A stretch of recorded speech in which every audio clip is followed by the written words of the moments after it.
Finally breaking the fast. पहला रोजा।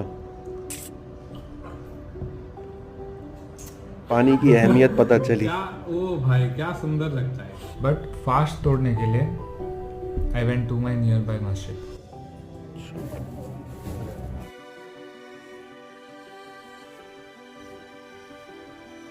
क्या एहसास होगा। कई बार हम सुनते हैं 30 दिनों का रोजा रखने से ये फायदे वो फायदे, लेकिन रखना कितना मुश्किल होता है किसी को पता भी है। और यही एक्सपीरियंस करने के लिए एक हिंदू भाई, नाम है धवाल खतारिया, इन्होंने इसको एक्सपीरियंस करने के लिए 7 दिनों के लिए रोजा रखा। वो भी सुन रहे थे कितने सालों से, बचपन से ही सुनते हैं। सभी को पता है कि मुसलमान रमजान के रोजे रखते हैं और हर साल 10 दिन पीछे जाता रहता है, तो इससे वो मौसम भी आते हैं उनके ऊपर। यानी रमजान में जो रोजे रखते हैं उनके ऊपर तो मौसम का भी असर होता है, कभी शदीद ठंड तो कभी शदीद गर्मी।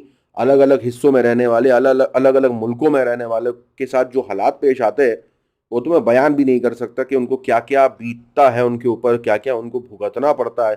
एक आम इंसान के लिए गर्मी मौसम ही ऐसा है कि अगर उसके पास पानी भी हो, खाने को खाना भी हो, उसके बावजूद जो है उसकी हालात ख़राब हो जाते हैं। यहाँ तो बात हो रही है कि ऐसे गर्मी के मौसम में जहाँ टेम्परेचर 40, 45, 50 तक पहुँचता है कुछ कुछ मुल्कों में, तो वहाँ पर भी रोज़े रखने पड़ते हैं मुसलमान को। उनके ऊपर क्या बीतती होगी ये वही जान सकते हैं। हम तो एक्सपीरियंस भी नहीं कर सकते, बता भी नहीं सकते। लेकिन इसी चीज़ को एक्सपीरियंस करने के लिए एक भाई ने रोज़े रखे हैं जिन्होंने कभी नहीं रखे थे। इन्होंने पहली बार 7 दिनों के लिए रोज़े रखे हैं। अपना एक्सपीरियंस शेयर किया है कि सुबह 5 बजे से लेकर के शाम के 7 बजे तक भूखा रहना, प्यासा रहना कैसा होता है। तो इनका एक्सपीरियंस है, मैं देखना चाह रहा था। एक भाई ने वीडियो भी शेयर करी है कि ये लोगों के बीच होना चाहिए कि कितना मुश्किल होता है और लोग इसको कितना आसान समझते हैं। और आज देखते हैं कि इनका एक्सपीरियंस कैसा रहता है। 7 घंटे से खाया नहीं है मैंने, ठीक है, डिहाइड्रेशन भी लग रहा है। अब नहीं हो रहा यार। पेट दर्द। मतलब स्टार्टिंग में स्ट्रिंग लगा। Growing up in a Hindu family, I had a lot of Muslim friends. हर साल 1 महीने तक दे डू रमजान, 12 या 13 घंटे का fast every day for 30 days. How are they able to do it? तो मैंने सोचा कि let me do this fast and understand कि वो क्यों करते हैं और कैसे करते हैं। How is it possible physically and mentally. सिर्फ खाने पीने से रिलेटेड चीज़ नहीं है इसमें। It's all about controlling your patience, testing your patience, controlling your emotions. मतलब आप सोचिए, भूखा प्यासा रहना इंसान के अंदर, पेट की तो बात की बात है, इंसान इतना झुंझला जाता होगा, इतना फ्रस्ट्रेट हो जाता होगा अपने आप में। उस पेशेंट सोच रहे हैं जो रोज़ा रखता होगा उसका पेशेंस कितना होगा। रेजिस्टिंग फ्रॉम सर्टेन थिंग्स जो तुम नॉर्मल लाइफ, नॉर्मल डेज में करते हो। प्रॉफिट मोहम्मद ने चालू किया था, ह्यूमन डिटैचमेंट के लिए चालू हुआ। So with the help of a few of my friends, मैं आज 150 करोड़ और मुस्लिम्स के साथ ये हफ्ते रमज़ान का फास्ट करने वाला। But I was not prepared at all and the first day was the hardest. It is 5 in the morning। सुबह 5 बजे सहरी कर रहा हूँ। कल रात को नींद ही नहीं आ रही थी। 4 बजे का अलार्म था। I snoozed it 3 times until I woke up at 4:30। Plus I can't poop, मेरे पास कुछ खाने को नहीं है। अरे क्यों? किचन में जो मिला वो मैंने खा लिया and since I was already up I started working. This was the last glass of water before starting the fast. अब मैं बता दूं, कई मुसलमान ऐसे भी हैं जो सहरी भी नहीं कर पाता है, यानी रात का खाना खाते हैं और उसी को सहरी समझ करके सो जाते हैं। कुछ लोगों के मुताबिक सिर्फ 12-13 घंटे का रोज़ा होता है, कुछ के मुताबिक तो वो 16 घंटा पार हो जाता है। क्योंकि अगर वो रात का खाना 10-11 बजे खा रहे हैं और वो ये सोच करके सो जाते हैं कि भाई सहरी में उठना और सुबह काम पे जाना मुश्किल हो जाएगा, तो वो सो जाते हैं ताकि सुबह काम पे जा सके। आप सुबह उठेंगे 7-8 बजे तो वो तो करने से रहे सहरी, तो कुछ लोग स्किप कर देते हैं सहरी, तो उनका रोज़ा जो है वो 12-13 घंटे का नहीं बल्कि 18-18, 19-19 घंटे का हो जाता है इस वजह से। At the first day itself मैंने मेरी पहली गलती कर दी। ब्रेड कभी नहीं खाने होता सीरी में, पंजी रहता है एंड सबसे ज्यादा वाटर वो सोख करता है। As the day went on मेरी हालत और ख़राब होती गई। 7 घंटे से खाया नहीं है मैंने, ठीक है, अभी तो सिर्फ 7 घंटे बोल हुए। रहा हूँ ना, ज़्यादा पानी भी नहीं पिया, डिहाइड्रेटेड भी लग रहा है, मतलब नींद आ रही है, ना फोकस कर पा रहा हूँ, अरे कंफ्यूजन बहुत चल रहा है दिमाग में। आई थॉट दूसरों- टाइम जाते ही इट विल गेट बेटर, दूसरों को रोजे में खाते हुए देखना भी बहुत खतरनाक होता है। But it got verse. मेरी भूख और मेरी टेम्पटेशन और बढ़ने लगी। अभी ताकत ही नहीं है, ऊपर जाके सोने का मन कर रहा है। दिख रहा है तेरे अंदर। ऊपर जाके सो जाएंगे उसके बेडरूम में। सो जाएंगे और सो जाऊंगा मैं। ये तो बकवास करने के लिए एनर्जी है तेरे अंदर। ऑडियंस को एंटरटेन करेंगे। Even though I distracted myself with work, I still wanted to give up. अब काम में भी लगे। कैंसिल करूँगा। क्यों? यार आदत नहीं है ना, बहुत ही टफ हो रहा है। मतलब बीच में ही इंसान के जहन में ऐसा असर पड़ा, 5 क्लॉक में 5 बज रहे हैं और 5 बजते बजते ऐसा मोमेंट आ जाता है। मैंने एक ट्वीट किया था ट्विटर पर कि 5 बजते बजते पता चलता है हम कितने बड़े हैवान हैं। तो ये एक ऐसा मोमेंट होता है जहाँ इसको पार कर पाना बहुत मुश्किल। On the first day itself मैं इतना struggle कर रहा था, but then I remembered something that my friend said. You will naturally feel कि मुझे खाना दो कि I need to fill my stomach. तो ऐसा ग्रीड आता ही है। तो जब तेरा 6वां दिन होगा या 7वां दिन होगा, तब you will know कि नहीं चाहिए। You can self control it. Finally breaking the fast. पहला रोजा। पानी की अहमियत पता चली। क्या ओ भाई क्या सुंदर लगता है, माय गॉड। चलो चाय भी एक बार पी ही लेते हैं। चाय भाई खजूर खा लेता। अमृत अमृत अमृत लग रहा है सब। अमृत लग रहा है। फास्ट तोड़ने के बाद मुझे रियलाइज हुआ कि how I was taking food and water for granted. First proper meal of the day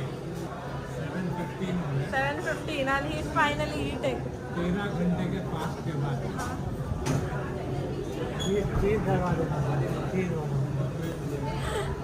चीज नहीं है फिर भी लग रहा है। दूसरा दिन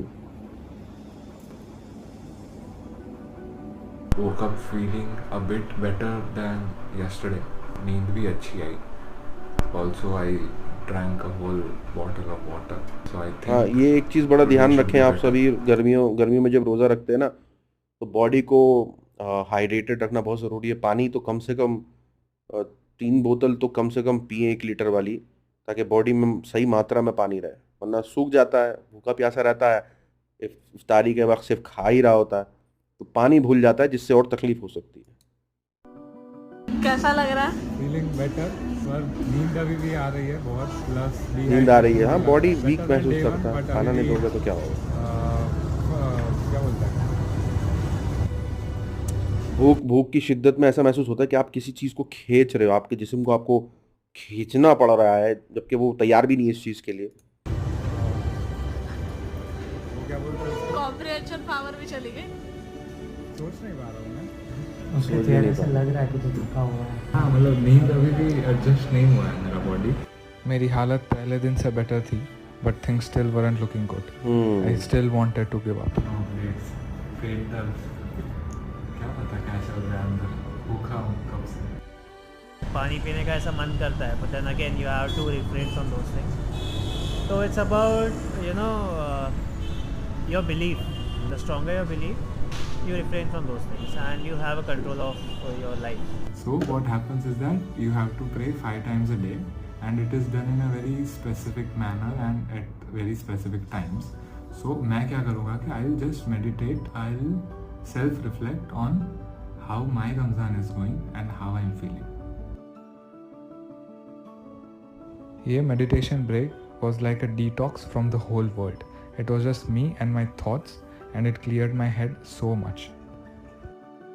आज का खाना खाने के लिए हम आए हैं मोहम्मद अली रोड, जो रमज़ान में बहुत ही फेमस होता है।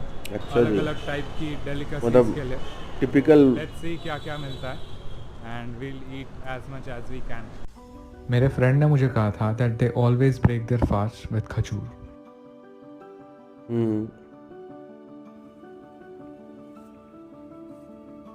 ये तो भाई, ये क्या बना रहे हैं? मीठा है क्या ये? अरे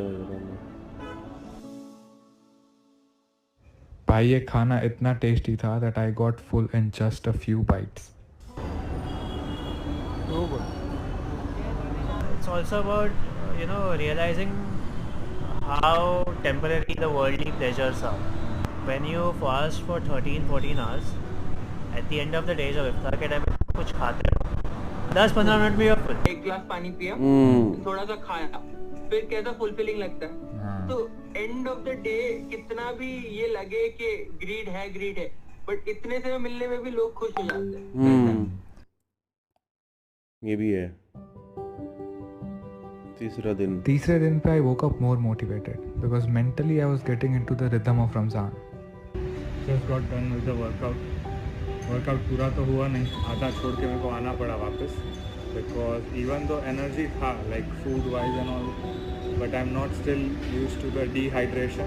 तीसरे दिन पे as the day went I worked all day without distractions, but fast तोड़ने के लिए I went to my nearby masjid.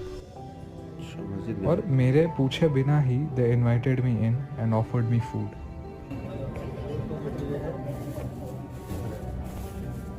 केला खाएंगे? हाँ, क्यों नहीं खाएंगे?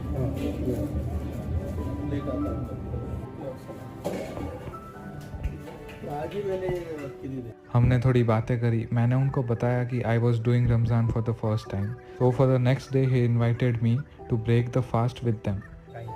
इफ्तार के लिए बुलाया इनको मस्जिद में। वाह। Day 4 is when things started to click. इतना मेडिटेशन करके ना I feel more relaxed. I'm feeling more clearer in my mind. So I think that is a really good change in me. Okay, I would want to take it forward. My workouts are getting better. Strength वापस आ रही है, energy वापस आ रही है gym में। और शाम को खाना खाने के लिए I went to my nearby masjid.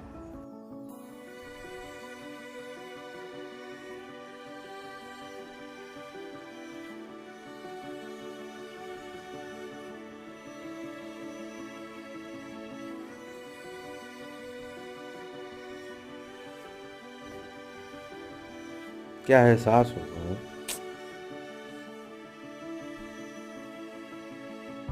पांचवें दिन से मेरा बॉडी फिजिकली अडेप्ट करने लगा। I think the fasting and the meditation has helped so much. My focus is way better than it used to be. Like थोड़े ही time में I am able to do so much work. This marks the 7th day that I am fasting. 7वां दिन। ये पूरे experience में there was one thing that I learn the most, that मैं छोटी छोटी चीज़ों को भी कितना I was taking for granted, जैसे पानी है। After breaking the fast whenever I used to eat, I really felt like कि हाँ यार, मतलब even if I didn't eat the whole day I was fine, मतलब it didn't make a difference and that made me realise कि यार अगर normal भी खाना मिल रहा है I am fine with it, I don't need to eat excessive amounts of food just because I am going out. और यही सब चीज़ें मैं ये हफ्ते के बाद भी अपने लाइफ में साथ में लेके जाऊंगा, mainly the gratefulness and the self control.